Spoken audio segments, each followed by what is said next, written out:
What is going on, guys? Joey Friends here with Flex Training Systems, and today I want to just cover this topic, talking about USAPL officially being removed from the IPF. A lot of you guys are super confused. A lot of people are asking me questions, and for the vast majority of you, that you don't really have a desire to compete at international competition, or you just don't feel like you're at that level yet, not really much is changing. Okay, so you don't really have to worry about it too much on that front. And if you are primarily a USAPL lifter, you're still going to have all the things that you would have had before, but there's a couple things that will be changing, um, and I can quickly go over it. Now, there's a lot of people that have reached out to me to voice their political reasons as to why they want to lift in one fed or another. But I'm going to tell you guys right now, I don't really care about that much. You guys got to think of it from my perspective. What do? I help people get stronger, and I help them achieve their goals on the platform, right? Whether it's locals, regionals, nationals, world, doesn't matter. We've, all that we handle. Where they want to lift, I'll help them lift there. If I feel like there's opportunity for them, and there's very few people that are going to get a sponsorship or going to get, paid in any kind of way or be able to earn any kind of, significant, meaningful money through competing, right? There's just very, very, very small opportunities for that. You might be able to, if you're a top 5 lifter, you might be able to, and you have the right personality, you might be able to make money indirectly through selling clothes, building a brand, things like that. But I mean, it's still very hard to do this. And powerlifting is just such a small, little, tiny little speck of a niche thing. Um, Usually in environments like that, it's just not. It's we don't have enough money that goes around for even the money that I'm going to talk to you guys about right now. It's just not that much. When you think how there's so many weight classes and how things need to be split. That being said, USAPL, they got removed. I'm not going to go over like the whole thing. I'm just going to put a link down below if you guys want to actually read all the details. But I'm going to kind of summarize it. There was a vote. USAPL got removed because there was a disagreement on testing and how the way USAPL does it. I don't know who's telling the truth. I don't know anything. I don't care that much, to be honest. You know, like at the end of the day, in the IPF level, there's people that I know that have popped before. They popped, they served their suspension, and they came back. I mean, it is what it is, right? And maybe that might become a problem down the road, um, to the point where that just ends up being their undoing. But we'll see. I don't know. I don't know.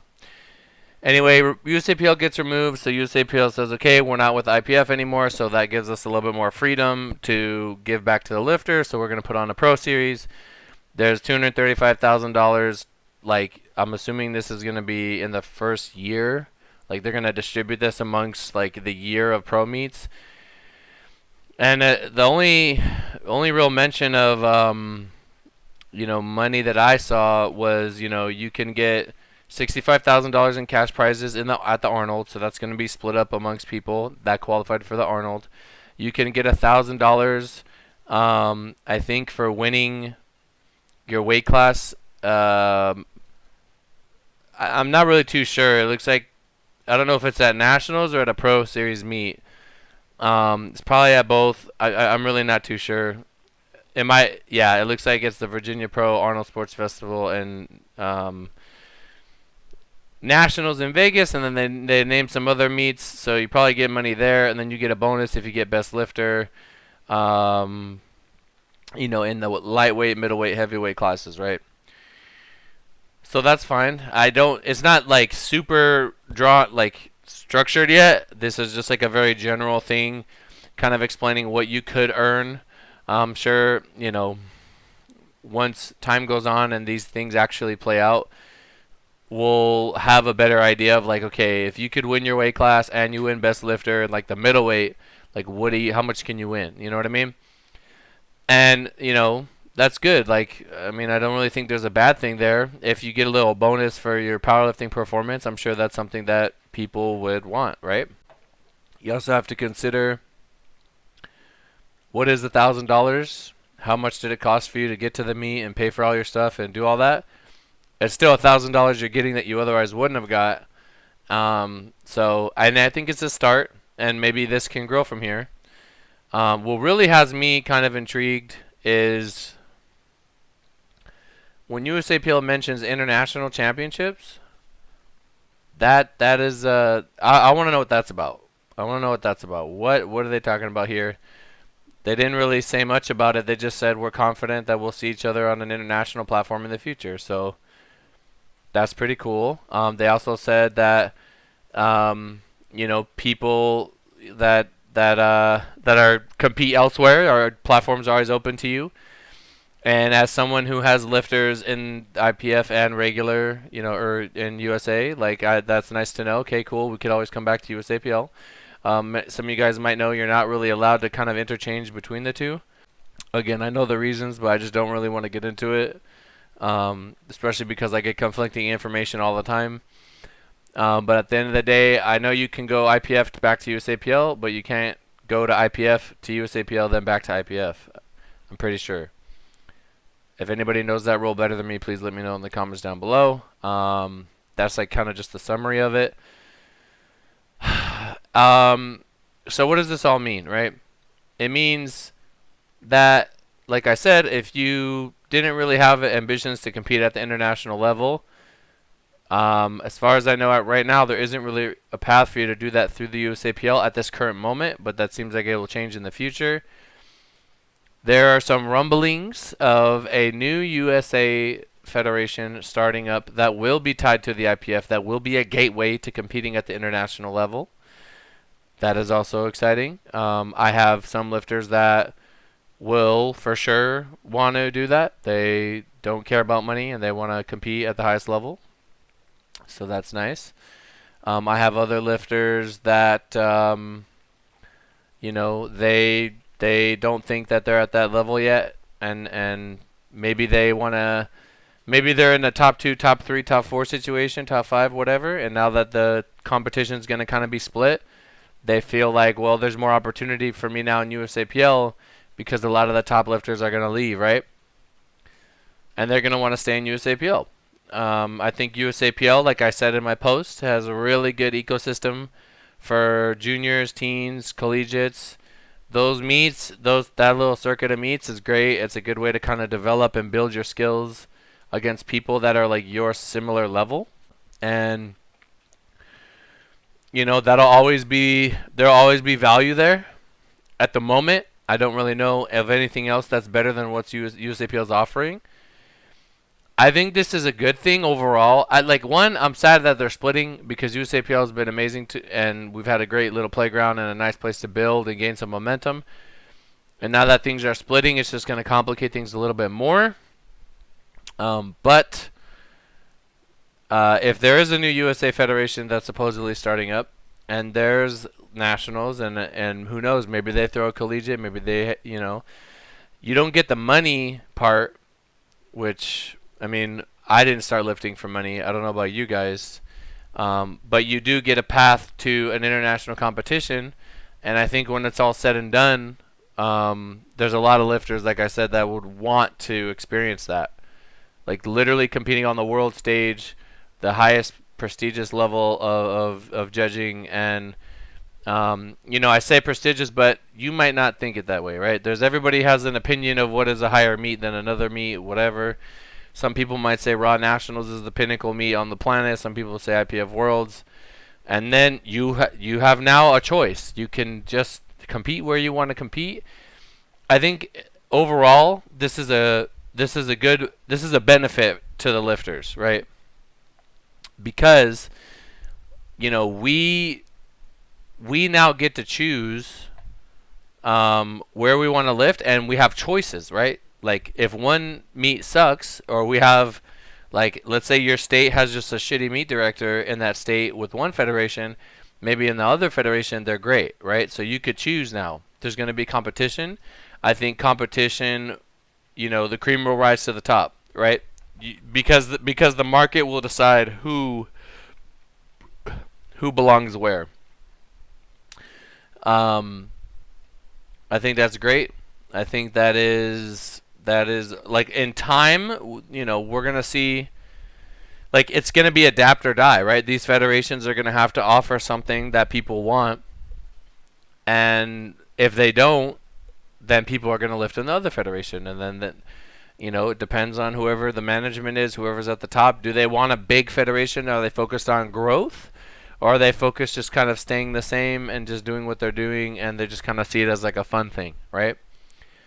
And then the people will decide based on that. Now, I will say that I will guarantee you, because I already know, without dropping names, that there are going to be a lot of best-in-class lifters that go to the new federation because they are very much so wanting to get back to Worlds and then Sheffield, right? That's what they care about. That's what they want to do. And that being said, that doesn't, like, what will you do? What will you do, right? Will you follow them? Will you want to compete against the best? Do you feel like you have enough competition where you are to stay? It might be some easy pickings if everybody goes to the new federation and they're giving out this money. It's easy money, right? I don't know. I think it's gonna be kind of split. I really just don't know. It's gonna be hard to tell how this is gonna play out. But I would imagine the big lifters are gonna move. Some of them that are, they're incentivized by their sponsors that are tied to the international competition, and they're gonna want to compete at the world level, right? So they're gonna go over there and do that. And then, we're going to have everybody else that is just competing in USAPL. And, maybe those big lifters that are doing the IPF stuff say, well, there's not really too many people doing this, and it looks like there's a lot of fun happening over at USAPL. Maybe I'll come back over, right? What's getting more viewership? What's more hyped? What's just a better overall enjoyable experience? To USAPL's credit, the Arnold is an amazing meet. It's run really well. It's smooth. It's fast. It's great. I love it. It's one of my favorite meets. But I just don't know. I really just don't know how things are going to play out. I'll probably make this video again in the next couple weeks, couple months, and be like, okay, now that we have a definitive path, we have two different federations. This is exactly what you guys are going to do. Obviously, there's USPA. There's nothing wrong with USPA. If you like USPA, do USPA. Some people prefer 24-hour weigh-ins at deadlift bar. That's perfectly fine. Literally, no problem with that. But we're just going to have to wait and see. And I think what it boils down to is, do you just want to compete and better yourself and get better as a lifter? It doesn't matter where you go then. Just focus on you, right? If you like the idea of a pro card, if you like the idea of winning some money on something you would have been doing anyway, great. USAPL's for you, right? If you're someone that wants to look back at your career and say, I competed at IPF World Championships, then obviously you have a path for that. I think USAPL could really shake things up with this international platform in the future. What does that mean? What does that mean? I'm listening. I got some lifters. I got to point them in the right direction. What does that mean? That gets my attention. And I will tell you guys that I would not be surprised if USAPL is whatever federation is the most compelling. I think that's what's going to win out. I think USAPL certainly has a lot of flexibility. They could be like the UFC of powerlifting, and then it could have lifters from all over, and we could just be a global giga federation, right? I would love to see that cash prize increase over time if we get more members. Like this could be huge. There's so much potential there. With IPF, we kind of know what it is. We get Sheffield, and then who knows what we'll get beyond Sheffield. But we'll see. Imagine if USAPL secured like an ESPN deal, like I don't know, the Arnold was gonna be on ESPN and maybe Nationals, like that would be lit. You know what I mean? That a lot of people will care about that. So I don't know. I really don't know how things are gonna pan out. Um, but summary: the two federations are splitting. If you don't care about lifting out worlds, then you don't need to worry about it. If you want to try something new, then maybe swap over. Um, yeah, guys, that's pretty much that. They're splitting. You could win some money at USAPL and IPF. Um, maybe not so much, but who knows? Like I said, it's all new. I might need to make this video again in a couple weeks. I apologize if I was kind of all over the place because, like I said, it's just not. I only have like one half of the details, and it's not even all the details, right? Um, and if I could leave you guys with something, it would be that me personally, I don't want to pick sides. I don't even, I could just stay at home, never show up anywhere, give out instructions, and I'll be able to support both federations from wherever I am. Obviously, I like going in person and handling and stuff like that, and I think the lifters really appreciate it, so I will continue to do that. But, I used to, I can't let this whole rule of not being able to swap between them really mess with me, right? At the end of the day, as long as I'm supporting my lifters, like, who cares? Like, if one federation wants to punish me for being somewhere, then that's their loss. Because I know that I'm an asset, and I know that I would be a nice person to have at either event. So I just, from a personal level, I should just, I'm just gonna focus on supporting my lifters, and if someone wants to go out of their way, well, they're gonna lose that. And when my lifter wants to do a meet in your federation, and they know that I'm not gonna be there, maybe they're like, maybe they're thinking about it twice now. You know what I mean? So that's it. Anyway, that's it, guys. Don't worry about it too much. Just keep training, keep getting stronger. We'll see what happens. When something changes, I'll let you guys know. And that's pretty much that. And things can change. People might do one federation one year and say, you know what, I don't want to travel overseas. I'm gonna stay in the USA, and then they just kind of commit. So we'll see. We will see. Anyway, guys, thank you so much for listening. I'll talk to you guys in the next one. Peace.